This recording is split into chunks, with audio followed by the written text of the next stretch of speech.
पाहुयात पुढची बातमी। अमरावतीच्या परतवाडा इथल्या लैंगिक शोषणाच्या प्रकरणामधील मुख्य आरोपी अयान अहमदचे नवनवे कारनामे आता समोर येत आहेत।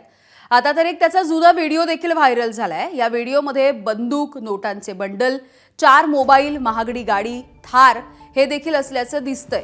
हा व्हिडिओ सध्या व्हायरल होताना देखील बघायला मिळालाय। अयान अहमदने वापरलेली काळ्या रंगाची थार गाडी ही परतवाडा इथल्या राजेश रोशनलाल प्रजापती यांच्या मालकीची असल्याचं निष्पन्न झालंय। या संदर्भातली माहिती आज पोलीस अधीक्षक राजेश प्रजापती यांनी दिली आहे। या संदर्भातली माहिती आज पोलीस निरीक्षकांनी दिली आहे। परतवाडा इथे संजय ऑटो पार्टचं दुकान असल्याचं कळतंय।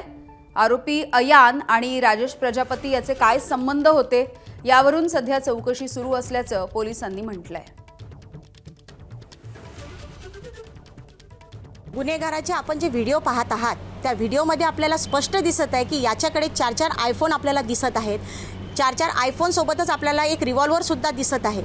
दुसरा व्हिडिओ आपण पाहिला तर त्याच्यामध्ये नोटाचे बंडल आपल्याला दिसत आहे। निश्चितच याच्या मागे कोणाचा तरी हात आहे। पोलीस प्रशासनाने यावर चौकशी करावी आणि प्रत्येक गुन्हेगारावर कठोर ती कारवाई करावी। ते व्हेकल कोणाची आहे आणि व्हेकलमध्ये जे काही मोबाईल आणि इतर सामग्री जे दिसत आहे इन्क्लुडिंग एक पिस्टल म्हणून पण ते दिसत आहे, त्यांची पण मी जे आहे खात्री करणार आणि त्या संबंधित जे काही लोक आहे त्यांची जर काही क्रिमिनल इन्व्हॉल्वमेंट असा काही निदर्शनात आला तर नक्की त्यांच्यावर पण संबंधित कायदेशीर कारवाई आम्ही करणार। एबीपी माझा, उघडा डोळे बघा नीट।